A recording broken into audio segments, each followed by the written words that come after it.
2025 সালের অক্টোবরের সোনালী দিনে জার্মানির ফ্রাঙ্কফুর্ট শহরে শুরু হলো বিশ্বের সবচেয়ে বড় বইমেলা। যা কেবল বইয়ের মেলা নয়, এটি সাহিত্য, রাজনীতি এবং প্রযুক্তির মিলিত প্রতিফলন।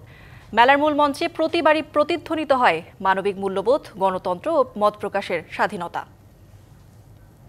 প্রকাশনা জগতে নারীদের অদৃশ্য শ্রমকে দৃশ্যমান করার লক্ষ্যে মেলার প্রথম দিনে অনুষ্ঠিত হল unseen women in publishing seminar. আন্তর্জাতিক প্রকাশনা পরামর্শক এমা হাউজের সঞ্চালনায় প্যানেলে যোগদান 4 প্রভাবশালী নারী: এলেনা পাসোলি, ট্রেসি আর্মস্ট্রং, মিতিয়া ওসমান এবং সুজান কলিয়ার।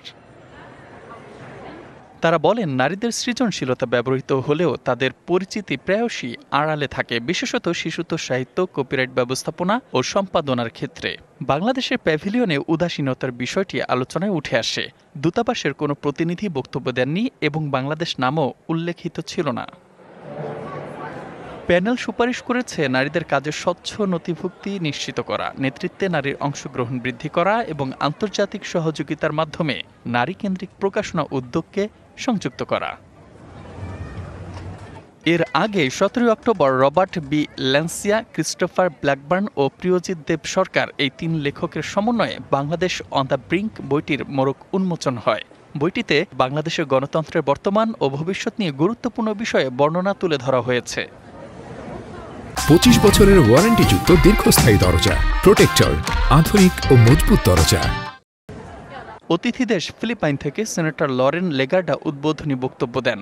স্বাধীনতা সংগ্রামী লেখক হোসে রিজালকে স্মরণ করে সাহিত্যকে স্বৈরাচার ও দুর্নীতির বিরুদ্ধে শক্তিশালী অস্ত্র হিসেবে উপস্থাপন করেন। বাট আমি বাংলাদেশের স্টলেও গিয়েছি, সেখানে আমাদের নানা ধরনের বই এসেছে, কিন্তু আমি বাংলাদেশ নামটা আসলে খুব ওইভাবে হাইলাইট হয়নি।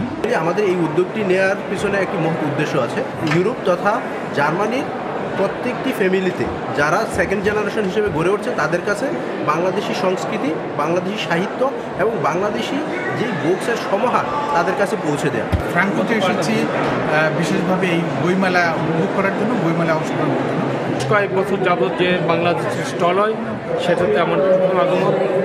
ফ্রাঙ্কফুর্ট বইমেলার 2025-এর আলোচনাগুলো স্পষ্ট করে দিয়েছে, সাহিত্য আজ শুধু শিল্প নয়, এটি সামাজিক, রাজনৈতিক ও প্রযুক্তিগত প্রতিফলনের শক্তিশালী ক্ষেত্র, যেখানে অদৃশ্য শ্রমকে সম্মান এবং দৃশ্যমানতা দেয়াই আগামী দিনের মূল প্রতিশ্রুতি। DBC news desk.